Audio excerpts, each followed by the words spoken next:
Salam, shalom, par la grâce du Tout-Puissant, nous allons aujourd'hui passer en revue des exemples ayant trait avec le sujet des djinns et de leurs ruses, car il se répand sur beaucoup une curiosité malsaine, dangereuse, qui causera inévitablement chez ceux qui en sont animés des maux divers et variés.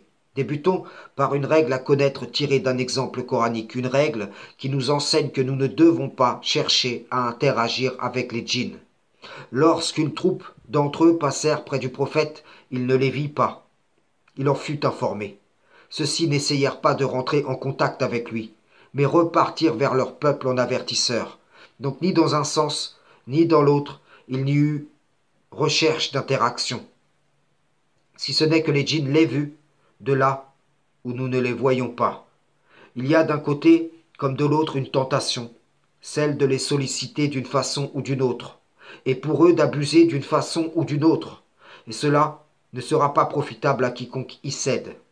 Les hommes et les djinns pieux respectent les limites de leur réalité respective, sans être pour autant dans l'ignorance que l'autre existe. Une croyance traditionnelle déclare que chacun aurait un qarine, et ceci n'est nullement attesté coraniquement. Par contre, il peut être assigné un mauvais compagnon d'entre les hommes ou les djinns shaitan, mâle ou femelle, pour une raison ou pour une autre. Il peut être aussi opposé par l'ennemi déclaré un de ses suppôts pour essayer de te faire chuter. Et si il a assez de soldats pour en opposer un ou plusieurs à chaque être humain, alors certainement il excitera sa cavalerie en ce sens. N'en doutez point. Beaucoup ont sollicité à travers les voyants, les marabouts, etc., les djinns. Ils les ont invoqués. Ils ont cherché refuge auprès d'eux. Et cela n'a fait qu'accroître leur détresse personnelle. Dans bien des cas, c'est la porte de leur maison qui fut ouverte à ses ennemis. Et aujourd'hui, c'est leurs enfants qui sont touchés. Et que ce soit au moyen de rokia ou traitements médicamenteux, il n'y a pas de résolution de ces problèmes. Tout simplement parce que ce n'est pas en traitant les conséquences qu'on pourra en éliminer la cause, l'origine. Ainsi, sombre beaucoup, de jour en jour, sans être compris. Si tu récites le Coran, le diable fuira momentanément, et la personne s'apaisera à l'évocation du nom d'Allah. Son cœur se tranquillisera. Mais si tu ne trouves pas la cause pour laquelle un diable lui est assigné, il reviendra. Et le cas du patient risque de s'empérer. Pareillement, l'Occident en général nie l'invisible, et donc il donne des noms de maladies mentales à des types de possession, schizophrénie, bipolarité, etc. Il shoote les patients, comme pour mettre le problème sous le tapis. Vous avez dû entendre parler de cet adolescent qui a tué sa professeure. Eh bien, il se peut comme Caïn que son âme l'y ait incité. Mais il se peut aussi qu'il le fût par les suggestions l'ayant atteint de l'invisible. Rappelons-nous de Satan qui entra en Judas pour accomplir sa volonté. Rappelons-nous de ces diables formant une légion en un seul homme qui furent jetés dans un troupeau de pourceaux qui lui-même se jeta à l'eau du haut de la falaise.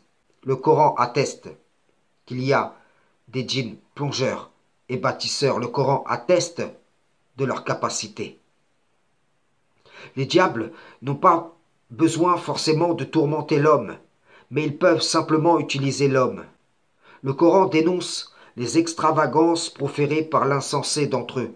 Eh bien, ce qu'il a projeté de l'invisible s'est répandu dans le visible, c'est même devenu le principe fondateur d'une idéologie à laquelle adhèrent un grand nombre d'hommes.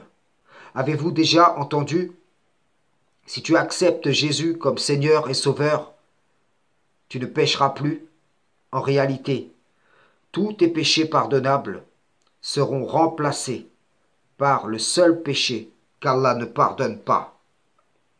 À certains, il suggérera Allah s'est attribué un enfant et à d'autres, les possessions n'existent pas.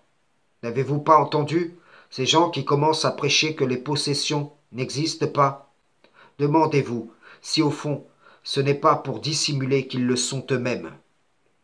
D'autres encore prêchent des hérésies, comme celle qui dit « vous avez tous un messager en vous. Cette théorie rejoint dans son but celle qui dit vous avez tous un Karin en vous. Comprenez que quiconque a accepté l'une de ces idées a ouvert la porte de son intériorité à des djinns shaitan. Réfléchissez.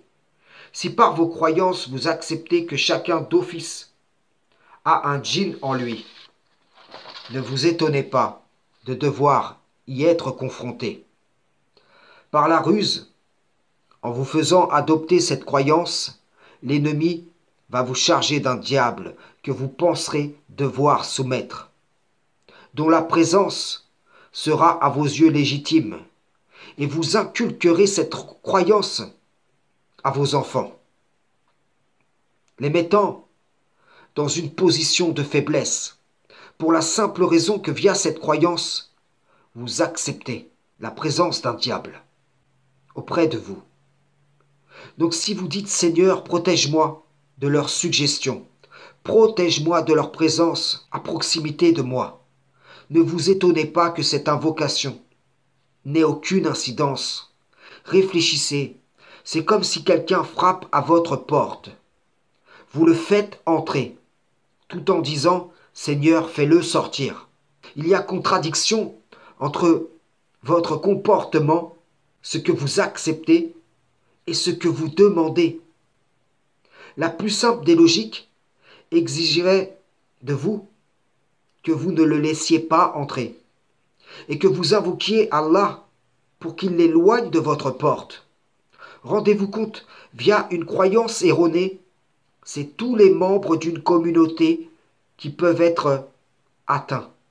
Et ceci est un indicateur que Satan a une influence monstrueuse sur ce monde. Je ne peux aborder toutes les ruses, mais je conclurai tout simplement en disant prémunissez-vous, faites attention à vos enfants, ne consommez pas ces vidéos de Rokia, de paranormal, d'hypnose, de télékinésie et tout ce qui y est apparenté. Mettez en garde ceux qui vous sont proches. Craignez Allah de la bonne crainte, aimez Allah du bon amour. Si quelqu'un est atteint auprès de vous et qu'il est ouvert à se faire aider, alors ne l'abandonnez pas. Car ce qu'il souffre aujourd'hui, vous n'êtes pas à l'abri d'avoir à le souffrir demain. Qu'Allah vous assiste et vous facilite en ce sens, lui dont la réussite de toute entreprise dépend.